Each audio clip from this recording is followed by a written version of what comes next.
Hello, everyone, and welcome to Yes Go. I am your host, A.M. Williams, and this show is designed to answer the two biggest questions people face every day when faced with opportunity. Number one, can I do this? And number two, when should I start? The answers are simple: yes and go. You see, it's not about having a perfect path because the path is never perfect.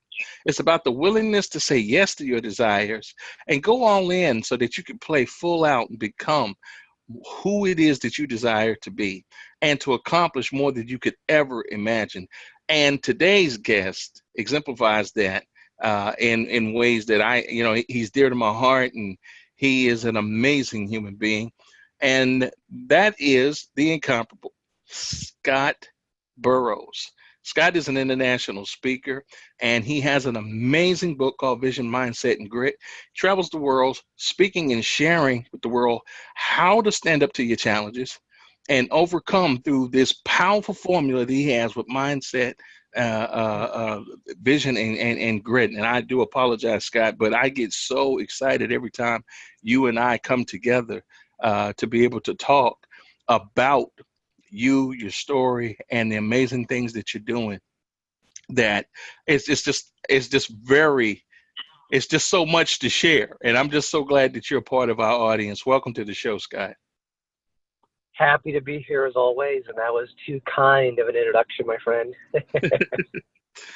Scott, so we've been knowing each other for years, but I want you to take a moment and just share Yeah. with our audience. Tell them some things that they don't get in the bio. Just some things about you. We like to humanize success here at Yes Go. So kind of take a moment and share with people, how would you just introduce yourself to people? Wow. Well, if I was to introduce myself to somebody and they were to ask me, tell me a little bit about yourself and what do you do, I would say that I'm a very optimistic, charismatic human being who loves to give back to the world. And I use my own life's changing story as a backdrop. I believe that we're all put here really for a purpose, and the purpose is to make a difference in other people's lives. And I really learned that through my days of sports. It kind of postured me in a bit, but more importantly, as when I got injured, and I had people caring for me, nurses and doctors, and that was kind of where it settled in for me.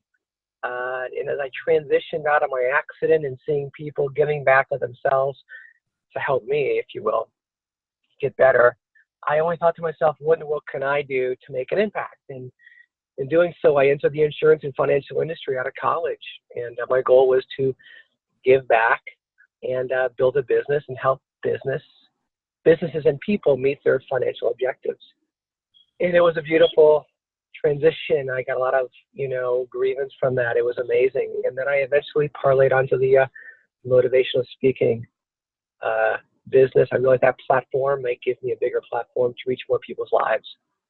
So that's what I do these days. I travel the world and meet some great people of all levels, from CEOs to frontline employees, and do my best to play a little part in a big world by giving back.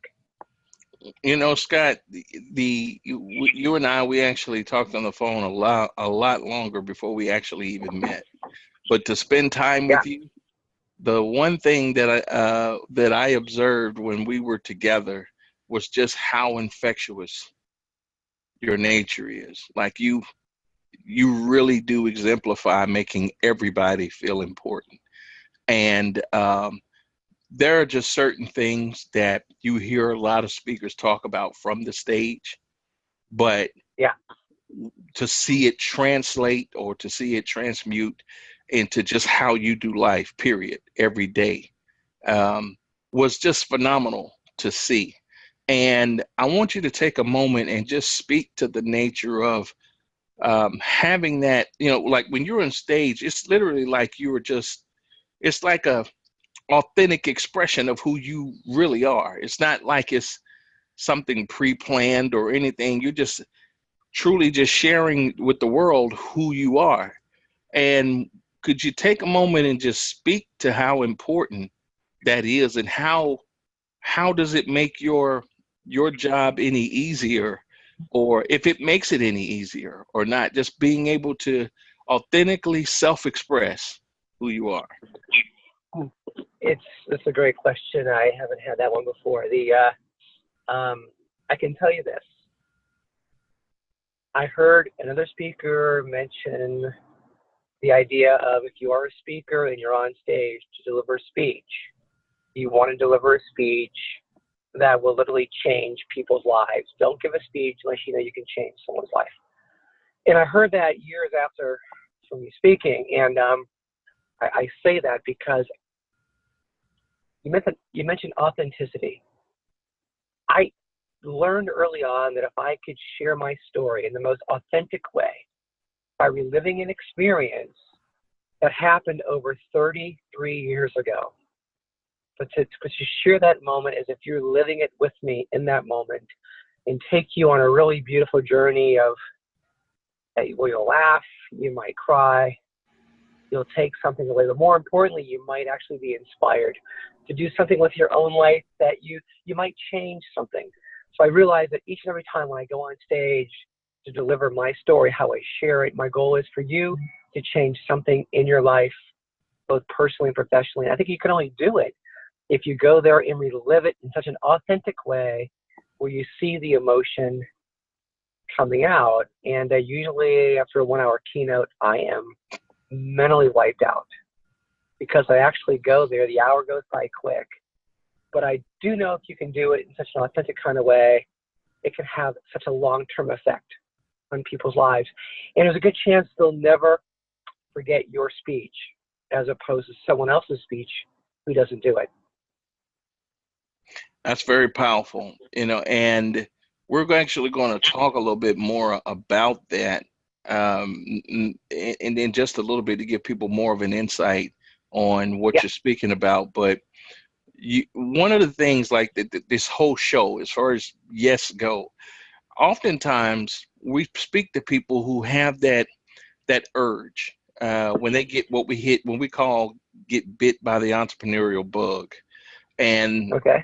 they're put in a position to say, I have this desire. Should I act on this desire? And when should I start?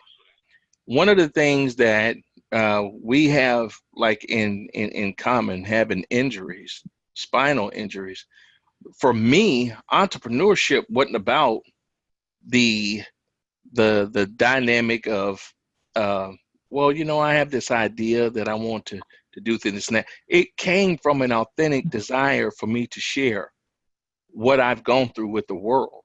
And Yes. if it be anything I said yes to, it was to be authentic and do that. And what I'm hearing you speak about is the same exact thing, how you made that decision to say, yes, I'll do this, and how it literally sets you apart in the industry. So one of the things I really want people to really take away from what you're sharing right now is this notion of authentic self-expression, being comfortable with your story, and again, knowing your audience, how you're able to share it in a way that helps them achieve more of what it is that they want to do. You're not just, well, you know what, I just want to throw this on you. It's like, No, yeah, I no. understand what it is that you want, and I'm going to use my story to show you insights on how to get more of what it is that you want. Yeah, well, I think the best way to answer that question is that you really need to know the audience. You need to know the audience. I know who I'm speaking to months before I'm going to be speaking to them. So if I'm hearing you correctly, what I'm doing, if I'm speaking to an XYZ company, I'm learning about the audience. I'm learning about their challenges, their opportunities, maybe their state of mind. You know what I mean? What's changing in their life and their business. Because my story revolves so much around overcoming adversity and navigating through change by being really adaptable and using the vision, mindset, and grit concepts to get what you want. So if I'm hearing you correctly, and I hope I am, it's really getting to know your audience before you address the audience. as opposed to sharing a story. Because I think it could be part of that experience, knowing that you know more about them. I think your message and what you're trying to convey resonates at a much higher level. Much more higher level. And that, again, the one thing I come across in coaching a lot is people saying, well, I want to work with people like this, or want to work with people like that. I think when you're sharing what you're sharing here, the ability to know the person, the audience that you're speaking to, for you, your ideal client is this, is this audience, knowing what that audience is going through. Yeah.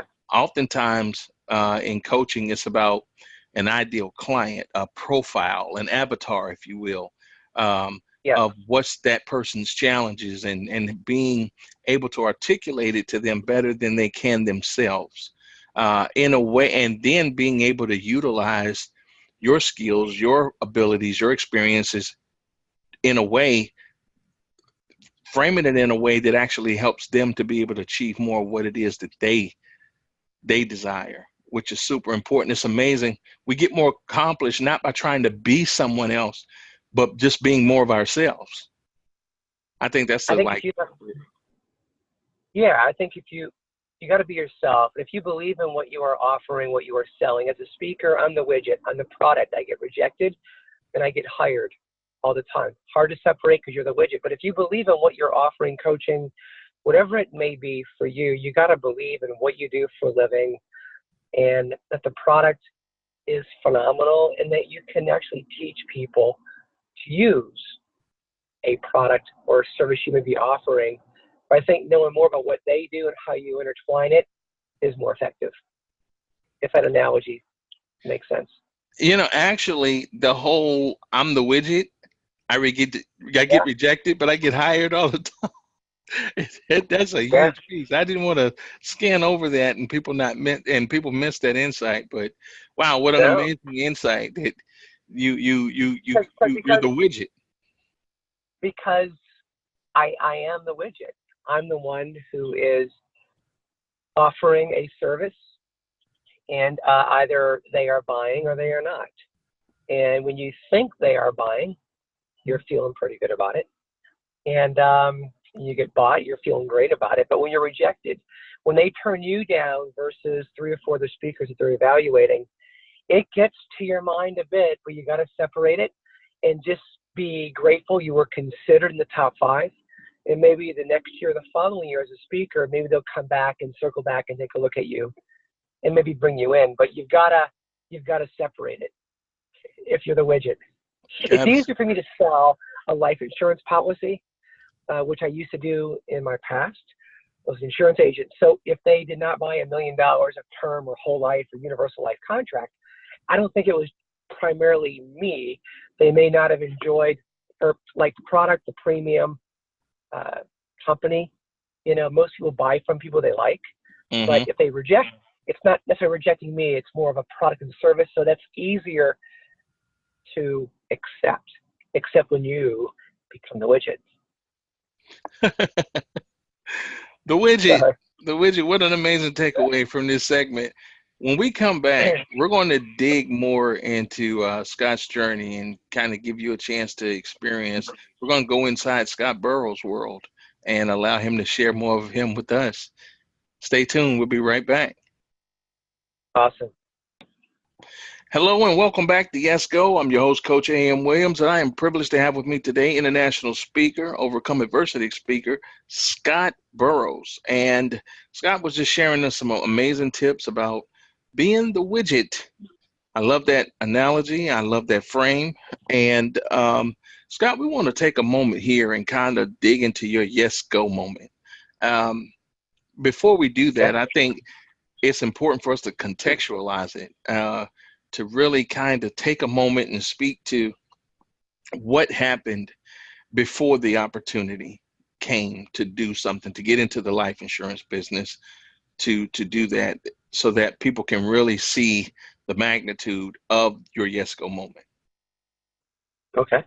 So if you will, just take a moment and share that with our audience. Yeah, no worries. So long story short, I got to go back. I got to tiptoe around it this way because it'll make more sense. I got my degree in finance.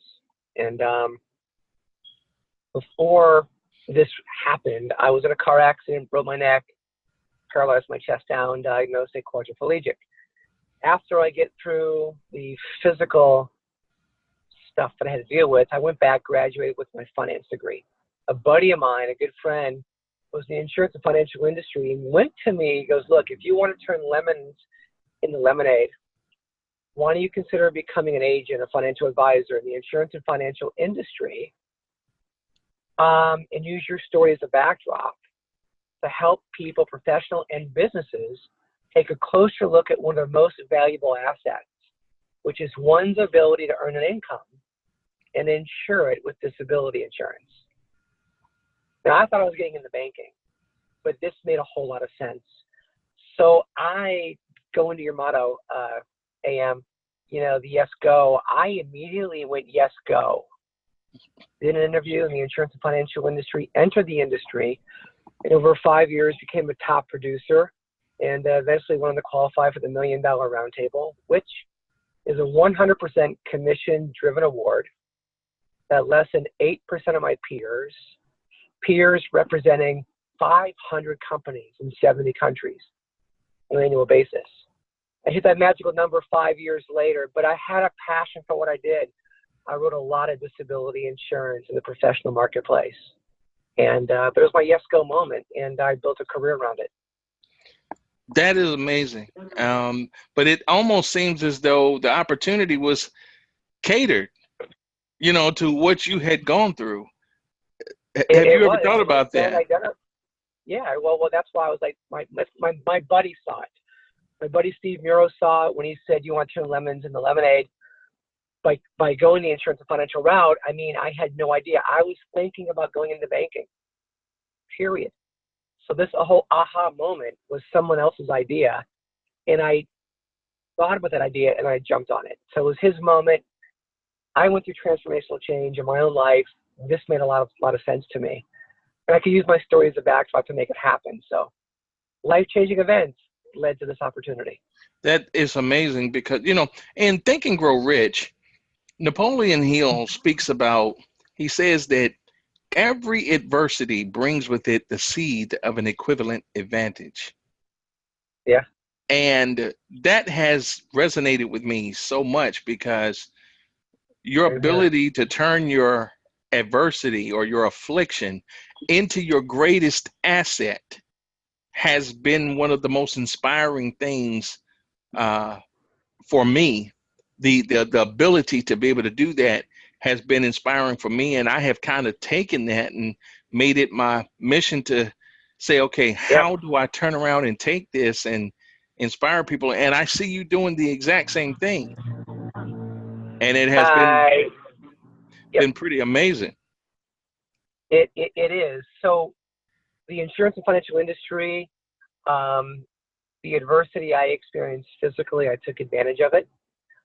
Saw an opportunity when it was presented to me by a friend and entered that industry. Now, ironically enough, I saw a speaker, Charlie Plum, POW, shot down behind enemy lines in Vietnam, prisoner of war for 6 years, was in the same prison camp as John McCain, who just passed away. Now, I saw Charlie Plum in 1994 at a sales conference. And this guy was not in sales, but he shared his story of overcoming adversity by inviting every salesperson into his life, into this cell where he spent 6 years, and to show us that how he survived the challenges and the opportunities that came out of it. He conveyed that to us, and in such a way that was amazing. But he used his opportunity, he used the being in prison as the adversity to inspire other people. Now, I sat there in my 5th year, saw it, and I was like, man, I could see myself doing that for the rest of my life. I didn't know how I would do it, but I saw myself at that moment becoming a speaker, using my own story from an adversity perspective, and turned into an opportunity that might be able to allow me to have an influence in so many more people's lives around the world, like Charlie Plum. That's interesting because in this context, it kind of speaks to your second Yes Go moment. Because here it was, Yep. you had this chance, you saw this guy and he inspiring people, and you said, hey, I can see myself doing that the rest of my life. Yeah. So second Yes Go moment, but let me tiptoe around that for a moment. In my 5th year, when I qualified for the $1 Million Roundtable, Charlie Plum, yes, there was a seed planted in the back of my mind. But I was still producing and loving what I do for a living. But I was involved in a second automobile accident. It was a fender bender. I had a seatbelt on. 81-year-old man ran a stop sign, caught me off guard. We hit. He was fine. I injured my right arm. Long story short, as a quadriplegic, I was told I would never walk again. I proved people wrong and I could walk. I got rid of my wheelchairs and I walked slowly with a cane. Problem was the second accident injured my right elbow, which injured my ulnar nerve, which controls the strength of my right hand, the stronger of the two, and the one I use a cane to walk in. Well, that injury was basically, in a sense, kind of forcing me to revisit my life in a wheelchair and be in outside sales, but I didn't want to do that. So I made a decision to leave an industry, the financial industry, at the top of my career, really not knowing what to do next. I didn't have my go-to, but shortly thereafter, my brother Mark was looking for an investor because he had just expanded his country, was hoping to expand his company into Southeast Asia. And his company was all about exporting custom blended fertilizers to golf courses into Southeast Asia. And we had a contact in Singapore with a $1.2 million budget US. And I used my degree, my financing, my yes go-to as a finance major. I wouldn't need to be in outside sales. I could operate this business behind closed doors in an office. And that was my next move. I dove into this business right away with my brother as I transitioned out of the insurance and financial industry. And we went on a great run, but at the same time, I was still thinking about speaking. Speaking's go-to didn't happen until 2002. I heard Charlie Plum in 1994. So my go-to speaking didn't take place till years later. But that's the reason why. There was another go-to in between. That is amazing because oftentimes you get the big picture, but then there are these things that come along the journey that you have to also say yes to that look like it has nothing to do with the progression of where you're going, but it takes you there and allows you to experience something in a way that you never, like, wow, that ended up leading to something. And now that desire, once you had accomplished that, how did that help you and assist you when you decided to actually make the leap and become a speaker? If I'm hearing you correctly, how did I use the adversity that I experience? went through? No, using the experience of the export business with your brother. How did that prepare you for the experience in speaking? I don't think it did, to be really Really? honest with you. If there's anything, if there's a takeaway from it, I'm glad I became a speaker later in my life as opposed to when the international business took place, because of what I learned as an entrepreneur from a business perspective internationally. So yes, let me go back. Let me rephrase that. Yes, the international business helped me create more business savvy and how to run an international speaking business, kind of in tangent with an international exporting business. Excellent. And if that makes sense. So it's two different businesses entirely, yes. But there where you're still working with customers, you're still contracts, you know what I mean? There's things behind the scenes you have to do to be successful that kind of helped me, do the speaking business. That's amazing. And again, often that's what ends up happening. And Yeah. Just you run into something that looks like it's completely has nothing to do with the path that you're on, but it prepares you in other ways that Yeah. show to end up being a great asset to you later on in your journey. Scott, when we come back, we're actually Yeah. going to talk about some of the emotions, because we deal with the the transitions and what the transitions was like. But when oftentimes what happens is when people share their story, there's the human element that's left out of it, and talking about, okay, inside the decisions, we want to kind of go through, Scott, what was this like? What was was there any fear there? Was there any chances in saying, Okay. hey, did you ever want to quit? So we're going to talk about those moments when we come back. Stay tuned, everyone. We'll be right back. Sure. You bet. All right, everyone. Welcome back to Yes Go. I'm your host, Coach A.M. Williams, and I have with me International Overcoming Adversity speaker, ScottBurrows, author of Vision, Mindset, and Grit. Scott, we were just talking about your various Yes Go moments and moments inside of moments. Yes Go moments inside of Yes Go moments. And one of the things that we try to do here on this show too, as I've spoken, alluded to earlier, is about the humanizing success, speaking to what was going on inside of the moments. What was the transitions like from one thing to the next? Taking advantage of new opportunities can sometimes be scary for people. Taking the dark path of change, as we allude to it, can be kind of scary for people at times. Take a moment, if you will, and reflect and think about what was it like for you when you were making that transition into the insurance industry, into the import or export business, and then becoming a speaker. What was those moments like for you?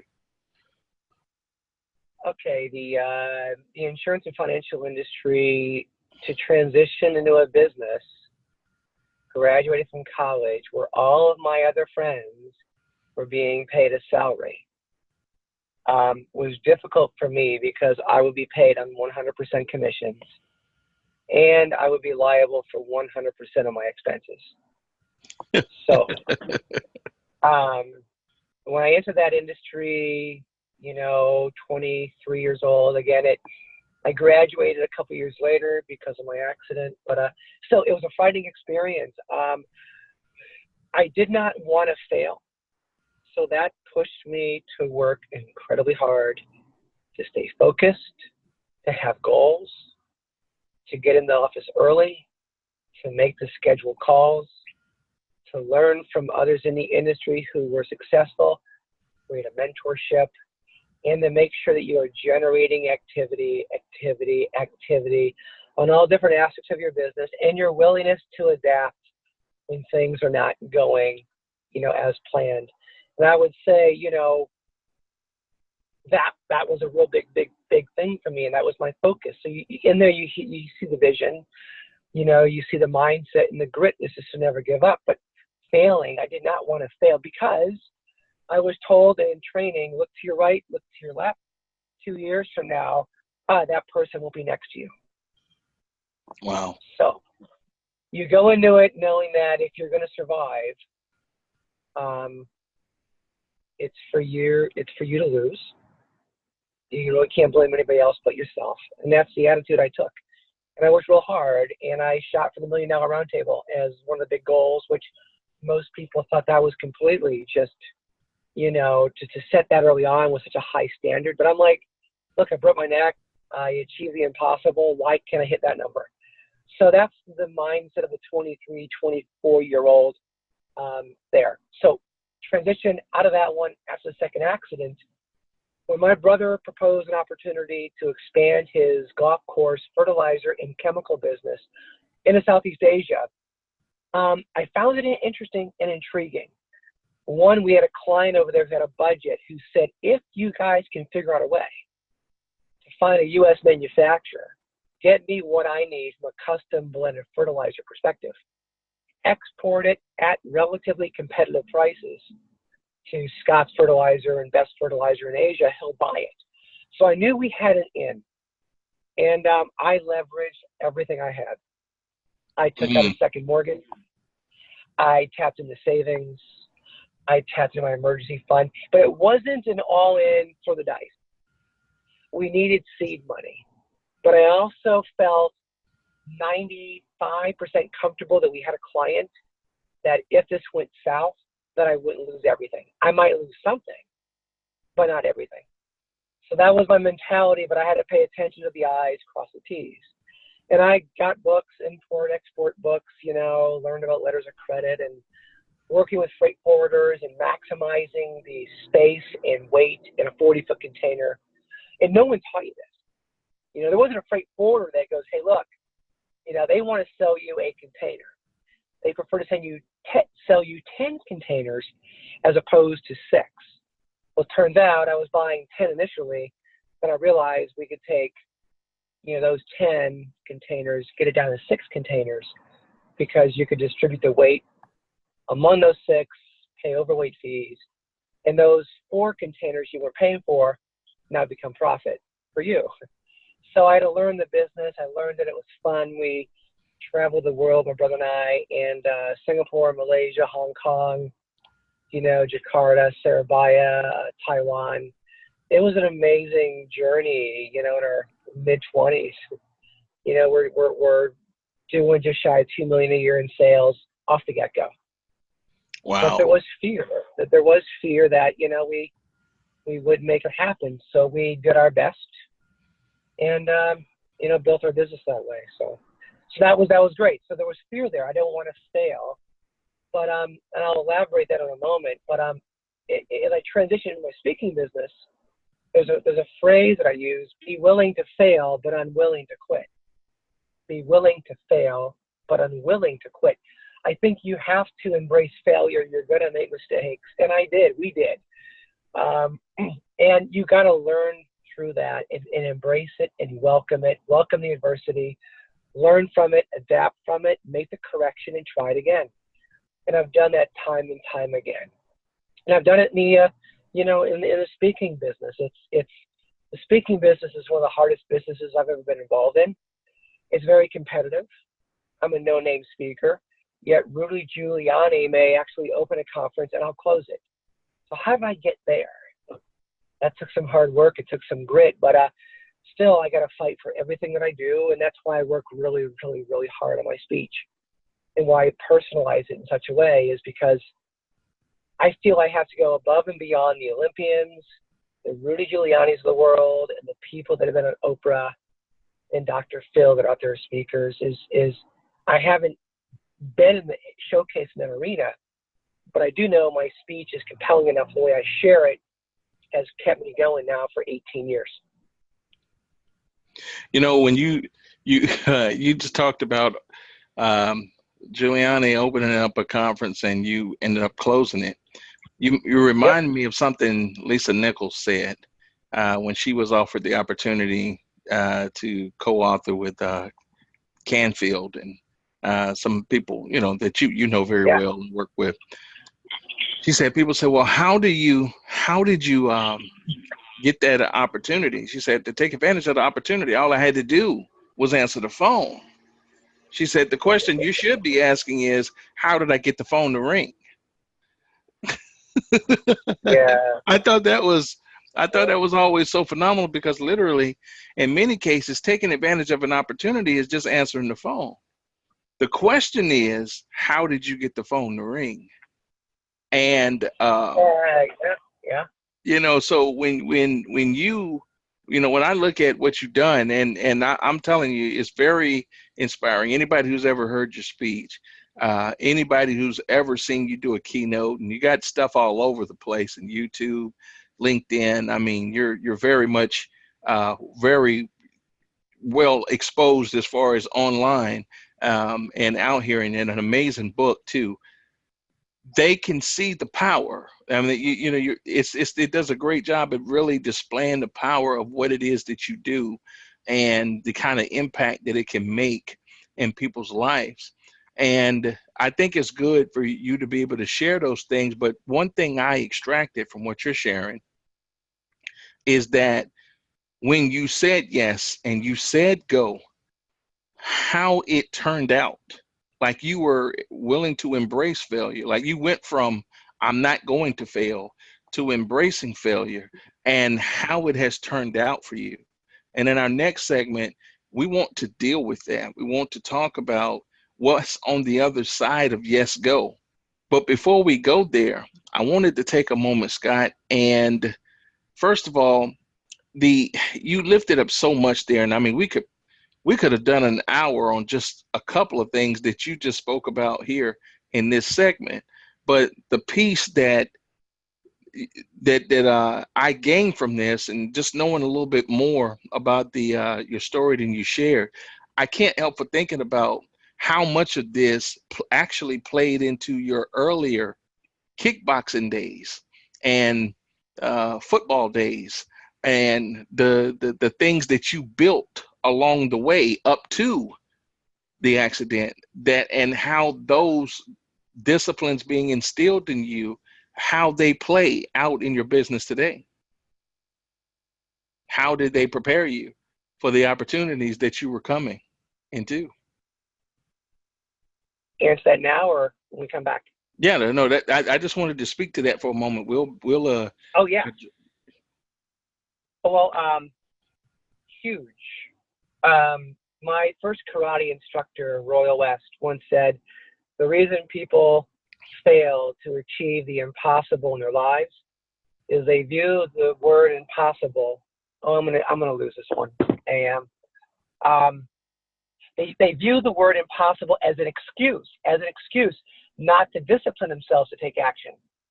I learned that piece when I was a kid, and it really resonated when I was paralyzed. Reflecting back to my own life, reading articles and newsletters, and what I learned, that is one powerful piece that stuck out to me. And I realized when I was paralyzed that if I want to achieve the impossible in my life, which was for me to walk again, I don't want to view it as an excuse not to take action. So I did my best to grit it out, to take action. And it's been a big part of every part of my career. Football, Bobby Bowden. I played for Bobby Bowden back in '83 as a walk-on wide receiver. And, I learned about vision. I learned that vision is free, it's powerful, and it's a beginning point to your next destination, which is why I believe today that when you start any venture, yes, go, be willing to see complete success in your mind's eye first. Always begin with the end in mind. Now, imprint that outcome over and over, and do it so frequently that your mind can no longer tell the difference between your heavily etched idea, your short or long-term goal, and what is real. And in doing so, it becomes your reality, which becomes your belief. And when it becomes your belief, that becomes the foundation of what you need to do mentally to go after whatever it is you want to accomplish. You see, guys, make sure. I hope you wrote that down and be prepared to listen to this interview time and time again, because these nuggets that he just shared here is what makes Scott the brilliant guy he is. When we come back, we're going to talk about the other side of Yes Go. And he just gave us vision. He just gave us vision, mindset. He just gave us amazing peace. When we come back, we're going to talk about the other side of Yes Go. We'll be right back. Hello, everyone. Welcome back to Yes Go. I'm your host, Coach A.M. Williams, and I have International Overcoming Adversity speaker ScottBurrows. And Scott, you have shared some extreme nuggets. I mean, some powerful treasures with us today, especially in that last segment. But I want to take a moment and talk about what's on the other side of Yes Go as a result of following your desires, being vulnerable to follow your desires, and then just playing full out, and how that has positioned you, what it has positioned you to do, what it has allowed you to accomplish as a result of each decision. What have you been able to achieve, and how have it led to, any fulfillment in your life? All right. I'm going to answer that this way. It's a bit winded, but I think it might be the most impactful. Here we go. This is a story that I do share from the platform. I also write about it. A question that I'm often asked is, if you could go back and change what happened to you the night of the accident on November 3rd, 1984, if you could wave a magic wand and not be the passenger in your buddy's car where you broke your neck, could you go back and change what happened? And I really believe if I could go back and change what happened, I believe in my heart and mind, I would decline. Now, some people would basically say, how in the world, why in the world would you decline? And the best way to answer that is this. I was involved in a car accident on St. George's Island, riding passenger in a car, when a friend of mine ran off the road, crashed into a mound of sand that sent the car hurling into the air, back to earth, end over end. It was in that one moment where I broke cervical 6 and 7 vertebrae in my neck. On that night were 2 other friends of ours on a scavenger hunt for firewood. They witnessed the entire accident. They approached the car, as you might imagine. They saw movement in the driver's seat. That was my friend Ed. He was uninjured, bumps and bruises, a torn ACL, and he was wearing a seatbelt. They immediately came to my side of the car, and I was hunched over. My face was covered in blood. And because they didn't have the cell phone and we were miles upon miles away from any hospital, they made an executive decision to pull me out of that car to take me to emergency care. And in doing so, they realized I wasn't buckled in. So I realized that my split-second decision not to wear a seatbelt left me paralyzed from my chest down and diagnosed a quadriplegic. The hardest thing, though, for me was this. My friend Ed never visited me in the hospital. He never wrote, he never called, never came to see me. Now, that night of the accident, I made 2 poor decisions. The first one was I was not wearing my seatbelt. The second one was we were both 18 years old, underage drinking at Florida State University. Well, we weren't at Florida State University. We were at St. George's Island. We were both going to school there. Underage drinking, but I made a decision to ride passenger seat in his car. And the hardest thing was he never visited me for 6 months. And the first time I saw him was 2 years later at a college football game. We made eye contact. We both nodded.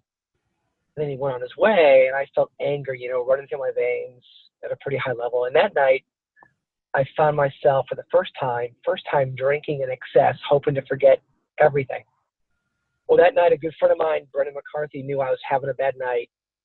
He was my wingman. He got me home, pulled me out of the bed, threw me over his shoulders, and he said, look, I said, if I can't get through this, just let my mom know that I love her.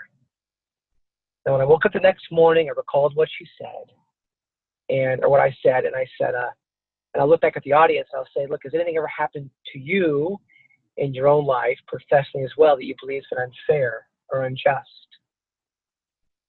And this is when I made a decision going through this experience to just let it happen, to let the anger move through me as opposed to defining me for the rest of my life. Now, what does just let it happen mean? When my dad first saw me paralyzed from my chest down, he said, Scott, look, if you can, let it happen. Don't resist the change you're going through, but go with it and embrace it. And in doing so, it's been a powerful phrase that's had an impact on my life. And that's what I did the morning after seeing Ed. The thing about it was I never saw Ed again. But a few years later, a few years from now, I saw him on Facebook and I friended him. And he friended me back along with a text. And it said, Scott, look, it's so good to hear from you. There's not really a day that goes by that I don't think about what happened on St. George's Island, okay? All I wish I could do is go back and change what happened. But because I cannot, I am riddled with remorse and guilt. So when I read those words, I heard a voice in the back of my mind, eases pain. Okay, it's the same voice Kevin Costner heard in The Field of Dreams. And I said, Ed, look, if I could go back and change what happened, which goes back to why I'm sharing this with you right now, I go, if I could go back and change what happened, I don't think I would. because of new choices and new decisions I have made in my life as a result of the choices I made to ride with Ed that night of the accident. And I've lived a really fascinating life that has taken me all over the world. So I realized that I wouldn't go back and change what happened because of it. Some people don't get it. But more importantly, of all this, when I texted Ed back, I thought he was also hoping that I would forgive him for never, ever, ever being there. And it took some grit to forgive him, but in doing so, it not only freed Ed, in many ways, it freed me, and I've learned that just the power to forgive is a choice, and the power of choice can be life-changing.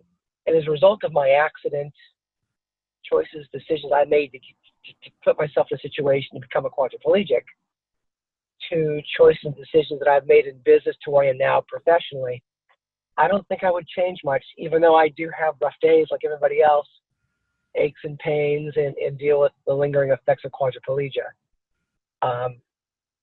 So AM, I'm not sure that's what you were hoping for, but I felt that would be the best way to share what you were asking.